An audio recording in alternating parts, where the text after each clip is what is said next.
उत्तर प्रदेश का आचार्य नरेंद्र देव कृषि विश्वविद्यालय देश में एक जाना माना विश्वविद्यालय है। कृषि के क्षेत्र में इस विश्वविद्यालय ने एक से बढ़कर एक ऐसी उपलब्धियां अपने नाम दर्ज कराई हैं, जिसके लिए इसे देश में ही नहीं बल्कि विश्व में भी ख्याति प्राप्त है। इस विश्वविद्यालय की जो भी बड़ी उपलब्धियां हैं, उन उपलब्धियों को आगे बढ़ाने का काम भी यहाँ के वर्तमान कुलपति के द्वारा किया जा रहा है। 2020 में आचार्य नरेंद्र देव कृषि एवं प्रौद्योगिकी विश्वविद्यालय के कुलपति डॉक्टर विजेंद्र सिंह बनाए गए और उनकी उपलब्धियों के चलते आज ICAR की रैंकिंग में ये विश्वविद्यालय ने एक बड़ी उछाल ली है। हमारे साथ में है कुलपति महोदय और हम इनसे जानना चाहेंगे।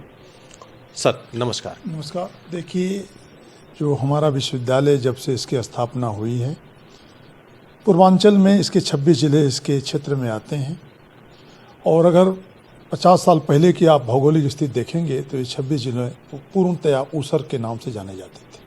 उस चीज़ों को देखते हुए विश्वविद्यालय ने उसमें जो है ऊसर में कौन कौन की फसलें, कौन कौन से वृक्ष, फलदार वृक्ष लगाए जा सकते हैं, उस पर कार्य प्रारंभ किया।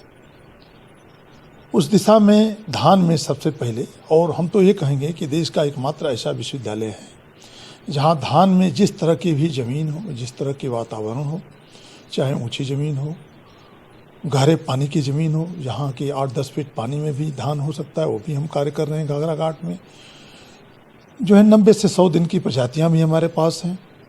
ऐसी प्रजातियाँ हैं जो कि अगर 14 दिन 15 दिन तक पानी में डूबी रहें तो तभी भी जो उसमें जो है कोई ख़ास नुकसान नहीं होता है। और इस तरह से अभी पिछले साल पूसा संस्थान से मिलकर, चूँकि 11 जिले GI में हैं, तो पूसा नरेंद्र बासमती एक करके, ये काला नमक एक करके प्रजाति और पूसा नरेंद्र CRD जो है काला नमक 2 प्रजाति भी हम लोगों ने याद किया है।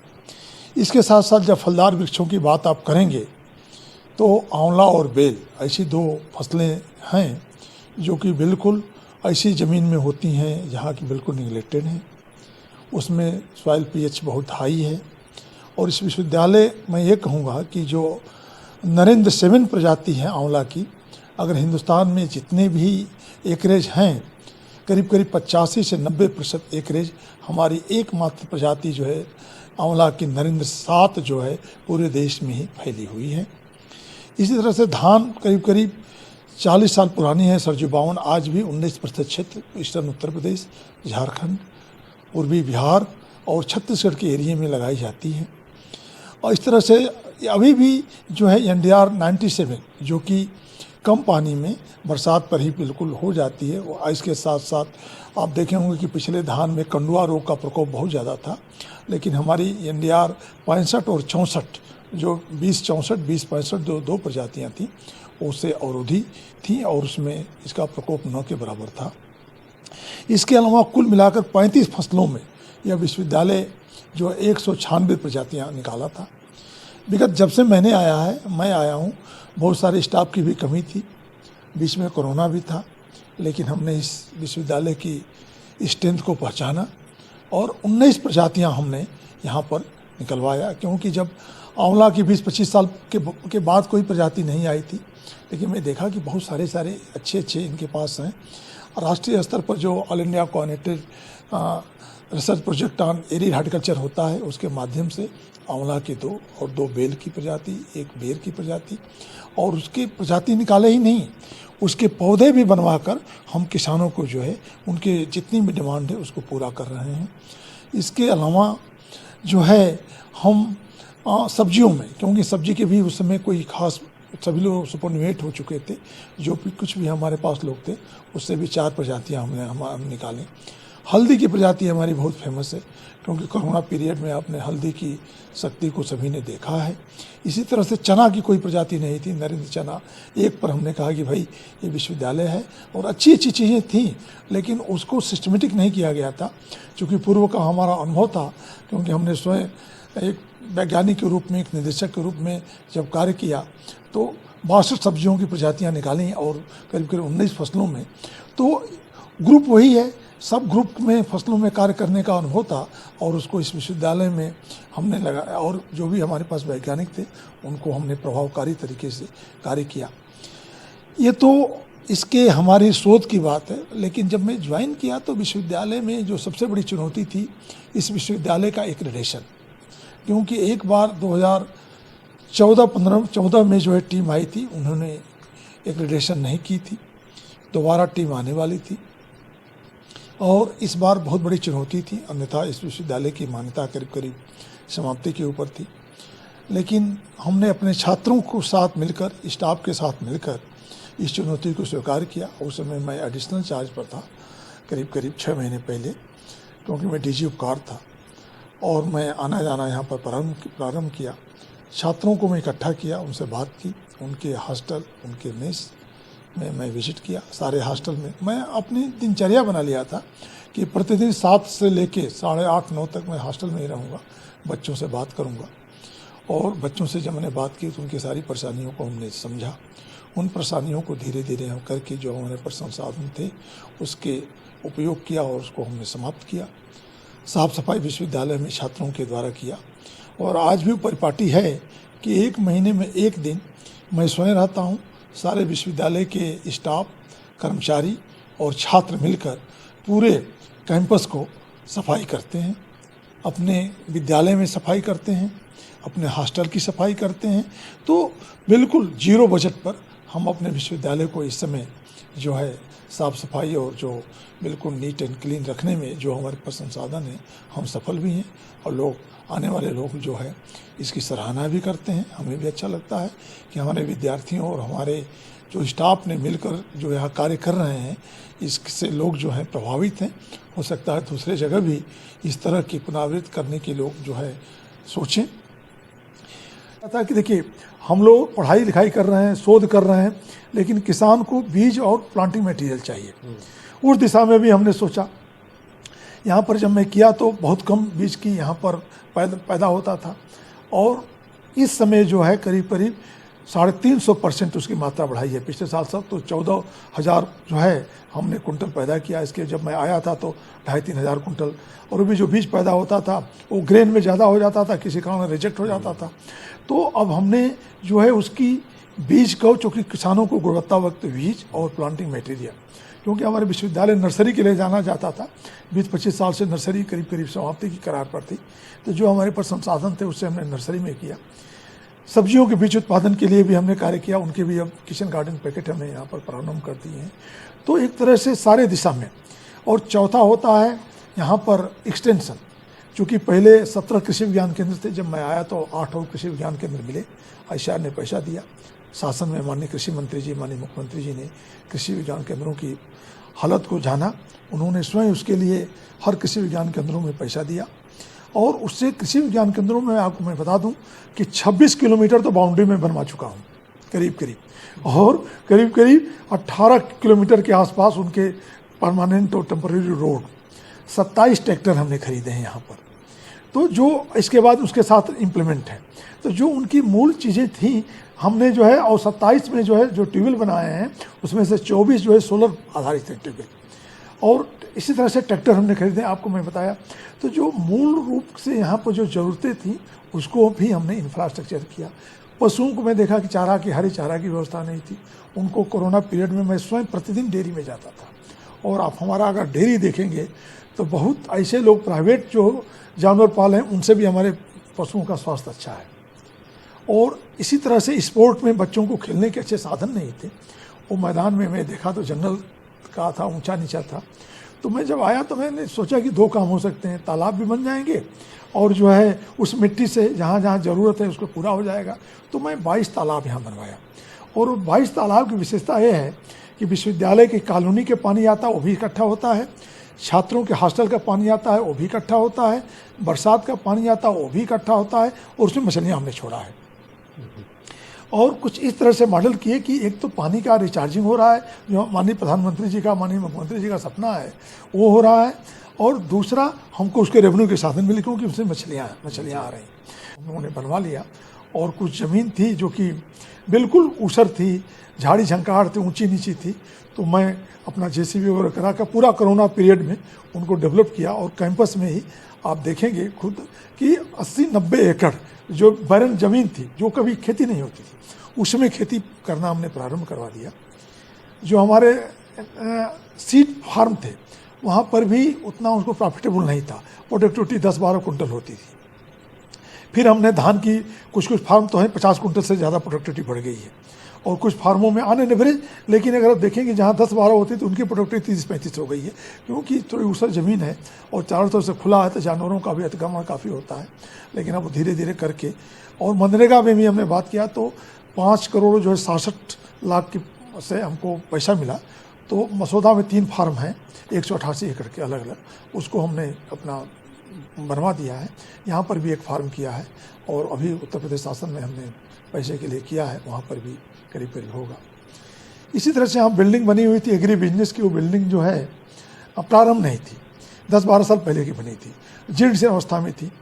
तो 5% अभी रिलीज नहीं हुआ था। माननीय कृषि मंत्री जी से हमने बात किया, वो कहेंगे डॉक्टर साहब देंगे इस शर्त पर इसको बढ़िया से करके इसको चालू कर दीजिए। तो एजेंसी से मैंने बात किया, वो लोग आए, फिर इसको बढ़िया से करके और आज एग्री बिजनेस का भी मैंने प्रारंभ करवा दिया है। हमारे यहाँ तो मुख्यमंत्री जी सबसे अग्रणी है, शायद देश का पहला ऐसा विश्वविद्यालय होगा जहाँ पर कि माननीय मुख्यमंत्री जी स्वयं ने बजट में 20 करोड़ रुपया उसमें जो आवंटित किया है सिर्फ इसी के लिए। और यही नहीं, चूँकि आप देख रहे हैं कि महाराजगंज से लेके और जो है कुशीनगर से लेके पूरा ईस्टर्न उत्तर प्रदेश से लेके सेंट्रल उत्तर प्रदेश केले का हब बनता चला जा रहा है। तो टिश्यू कल्चर के लिए माननीय मुख्यमंत्री जी ने बजट में हमारे ही विश्वविद्यालय को 10 करोड़ रुपया आवंटित किया है, पैसा भी हमको दे दिए हैं। अब जल्दी से हम टिश्यू कल्चर की हम एक लार्ज स्केल में जो है हम प्रारंभ कर देंगे।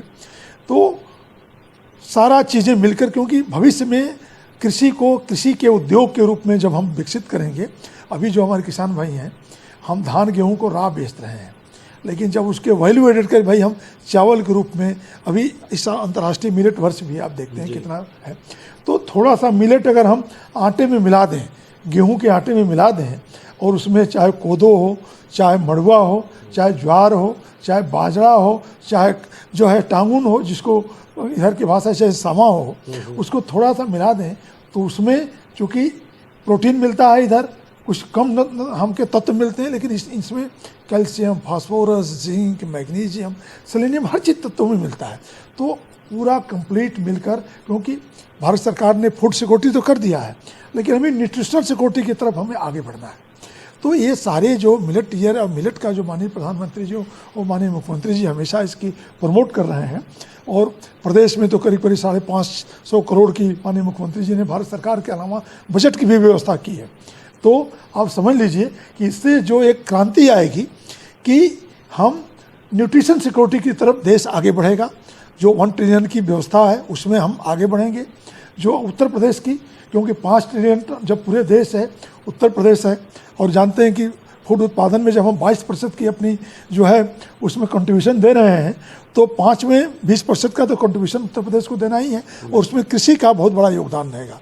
तो आपने जैसा कि बताया कि किस तरह से जो विश्वविद्यालय की जो उपलब्धियां रही हैं उसको और भी ज़्यादा बढ़ाने का काम किया है, क्योंकि इस विद्यालय ने देश के कृषि क्षेत्र में ऐसा, चाहे सब्जी से लेकर फल से लेकर यहाँ तक कि कई ऐसे क्षेत्र में भी अपना योगदान दिया है, और जिससे उत्पादन ही नहीं बढ़ा है बल्कि कहें तो रोज़गार के अवसर बढ़े हैं और उपलब्धियां भी हैं। क्योंकि इस विश्वविद्यालय से पहले भी आपने IVR में अपना योगदान दिया है, वहाँ पे डायरेक्टर रहे। तो आपने एक भिंडी की किस्म को विकसित किया है जिसको काशी लालिमा कहते हैं। और देखिए, मैं जैसा कि मैंने बताया कि मैं एक एग्रीकल्चर रिसर्च शोध वैज्ञानिक हूँ, और हम लोग इंडियन एग्रीकल्चर रिसर्च सर्विसेज के थ्रू 85 में हम लोग का सिलेक्शन हुआ। 86 में पहले मैं शिलांग में, जो कि उस समय इंसर्जेंसी थी, लेकिन माई डिफ़ॉल्ट ने माई चॉइस मैं जाकर जो है शिलांग में अपनी सर्विस ज्वाइन किया, 6.5 साल रहा। उसी दौरान बनारस में जो है भारतीय सब्जी अनुसंधान संस्थान वहाँ पर स्थापित हुआ। चूँकि मैं सब्जी पर हमारा शोध था, कार्य था, और मैंने अप्लाई किया तो वहाँ पर मैं ज्वाइन किया। जैसे ही मैं 14 सितंबर 92 को ज्वाइन किया मैं वहाँ पर, उसी दिन मैं फार्म पर गया तो मैं देखा कि भिंडी वहाँ पर थोड़ी लगी थी और वो भी फार्म भी नहीं मिला था क्योंकि नया नया संस्थान था और उस समय हम लोग जाते थे। फिर इसके बाद आसपास के गाँव में मैंने भ्रमण किया कि भिंडी की क्या समस्या है, कैसी है, मैंने बातचीत किया।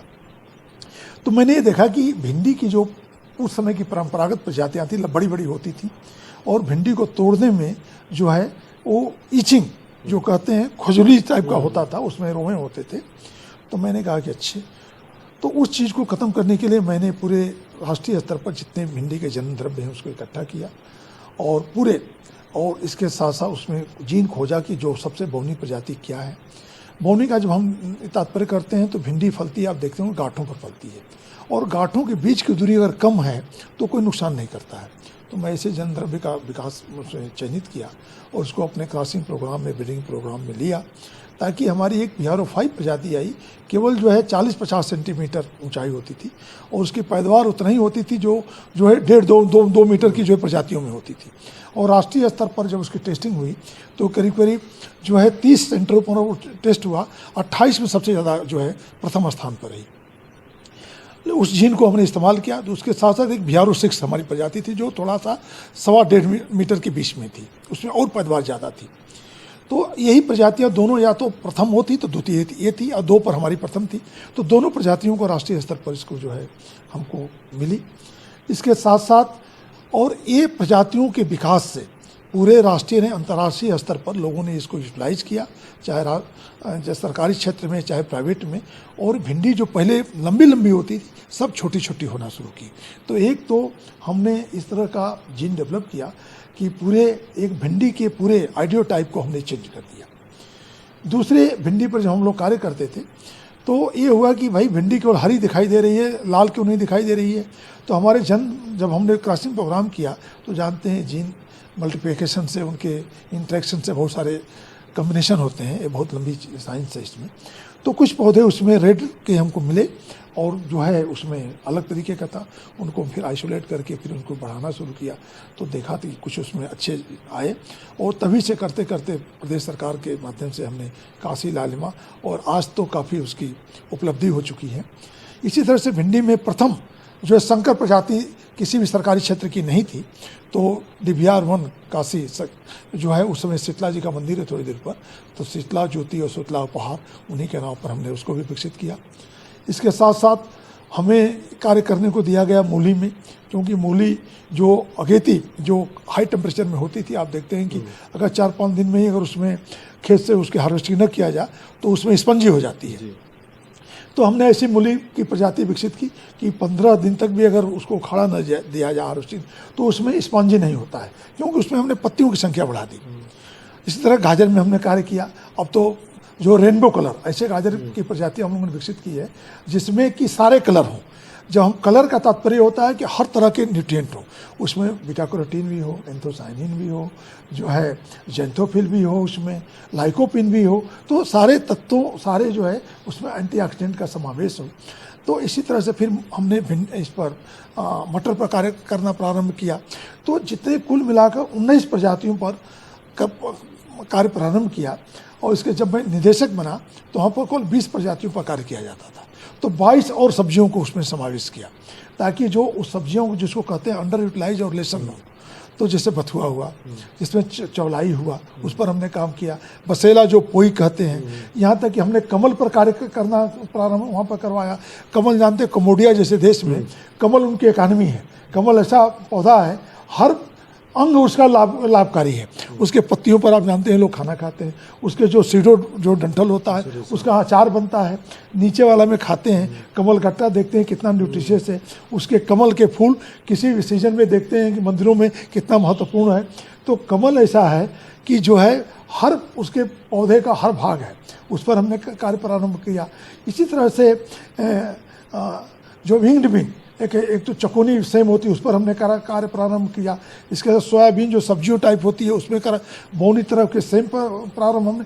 तो जो सब्जियों पर कोई कार्य नहीं करता था, वो सारी सब्जियों पर हमने जो है वहाँ पर कार्य प्रारंभ किया और उसके परिणाम रहे कि आज विश्वविद्यालय प्रधानमंत्री जी ने भी पिछले बार जो है कई प्रजातियाँ जो न्यूट्रिशन के लिए थी उसमें से संस्थान की प्रजातियों का उन्होंने जो लोकार्पण किया था पूरे देश के लिए।